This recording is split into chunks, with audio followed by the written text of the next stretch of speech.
Hello, good morning. कसे आहेत सगळे? मस्त ना? मी पण एकदम छान आहे.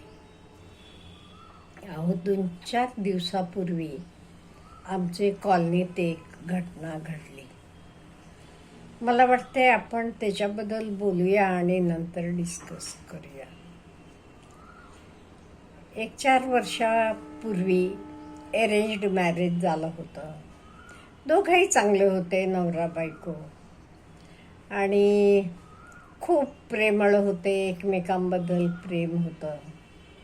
आणि नंतर ती बायको प्रेग्नंट झाली की ते दोघांनाही मुलीची खूप इच्छा होती. त्यांची कुलदैवत पण कोल्हापूरची अंबाबाई महालक्ष्मी होती. त्यामुळे दोघांचंही म्हणणं होतं, आपल्या घरी लक्ष्मीच यायला पाहिजे, आपल्याला मुलगीच व्हायला पाहिजे. दोघांची खूप इच्छा होती आणि तसं झालं. 9 महिने झाल्यावरती बाळंतीण झाली. एक खूप गोड सुंदर मुलगी झाली. त्यांना खूप प्रेम करायचे दोघंही मुलीवर. ते मुलीचं नाव पण लक्ष्मी ठेवलं, महालक्ष्मीच आपल्या घरात आली म्हणून. वडिलांना तर त्या मुलीवर एवढं प्रेम, रोज नवीन नवीन कपडे आणायचे, तिला सजवायचे, बाहेर घेऊन फिरायला जायचे वगैरे, असं चालू होतं. अगदी छान राहत होते. ती मुलगी 2 वर्षाची 2.5 वर्षाची झाल्यावर तिचे आईला सर्दी झाली, खोकला झाला, घसा दुखायला लागला. नवरा म्हणाला, जा दवाखान्यात जाऊन औषध. ती म्हणाली, नाही, सर्दी खोकला त्यामुळे घसा दुखतो. सर्दी खोकला थांबला, पण घसा दुखणं चालू होतं. तिनं कुठे कशाय करून पी, कुठे कोणी सांगितलेलं हे औषध घे, कोण हळद घे म्हटलं, गरम पाण्यात हळद घे, असं कोणी सांगते ते सगळे उपाय केले. ती म्हणाली, काय नाही, घसा तर दुखतोय, कशाला. असं करत करत 5-6 महिने निघून गेले. तरी तिचा घसा दुखणं कमी होईना. तिला बोलायला पण आवाज घशातनं येईना म्हणताना दवाखान्यात गेली दाखवायला. दवाखान्यात गेली की डॉक्टरांनी सांगितलं, कॅन्सर आहे आणि शेवटची स्टेज आहे. आणि तिला दवाखान्यात ॲडमिट केलं. इथे 3 वर्षाची मुलगी विचारायची सारखी, आई कुठे, आई कुठे. तरी ती मुलगी घाबरेल म्हणून ते दवाखान्यात सुद्धा आईला भेटायला मुलीला घेऊन गेले नाही. आणि आईचा मृत्यू झाला. नंतर घरी आणले. शेवटचे क्षणी मुलीला अगदी चेहरा दाखवावा आईचा म्हणून चेहरा दाखवले, पण कशी ती अगदी खूप अशी वीक झालेली, डोळे सगळे काळे झालेले, डोळेभोवती गाल बिल आत गेलेले, ह्या अवस्थेत ती होती. आणि झालं सगळं. तर 4 दिवस झाले ह्या गोष्टीला. ती लहान मुलगी, 3 वर्षाची मुलगी रडतीये, आई कुठे गेली विचारतीये. आता ह्याला कारण काय? आता आपण जास्त काही बोलून उपयोगाचं नाही. ती गेलेली बाई गेली, पण आपण बाकी सगळ्यांनी ह्यातनं काय शिकण्यासारखं आहे. काही जरासं आपल्याला झालं तरी आपण वेळेत डॉक्टरकडे जायला पाहिजे आणि दाखवायला पाहिजे. एक म्हण आहे इंग्लिशमध्ये, ए स्टिच इन टाइम सेव्स 9. ह्या बाईनं पण, बाई का मी मुलगी म्हणेन, 30 वर्षाची मुलगी होती ती. वेळेत अगदी घसा दुखायला लागल्या वेळेला जाऊन दाखवायचं, ते बरं पण झालं असतं. ती उगीच अंगावर काढत बसली, घसा तर दुखतोय, काय सर्दीमुळे असेल, हे औषध घे, मिठाच्या गुळण्या कर, असे घरगुती उपाय करत राहिली आणि तो आजार वाढत गेला.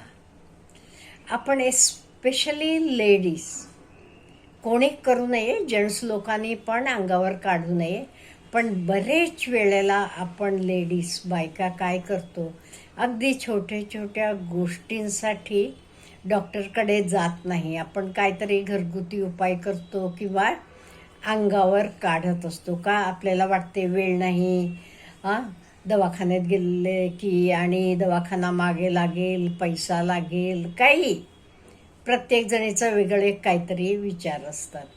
असे विचार करत आपण अंगावर काढत जातो. आणि असं अंगावर काढत गेलो की नंतर काय होते, तो आजार वाढत जातो.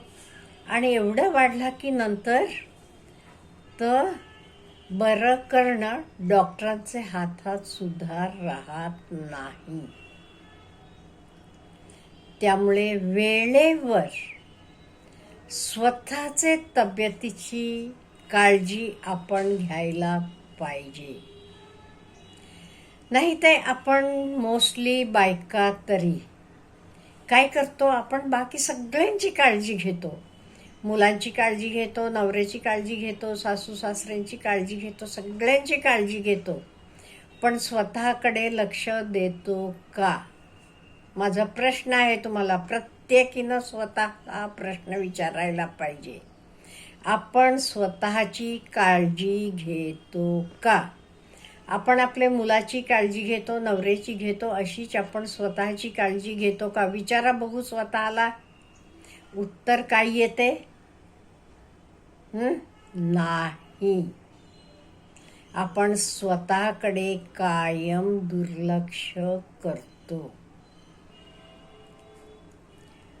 आणि ह्याच्यामुळे असं म्हणत नाही मी प्रत्येक वेळेला असं घडते, पण कुठे हजारात 1-2 केसेस असे झाले तरी अहो त्या छोट्या मुलीला आज कोण आहे विचार करा की.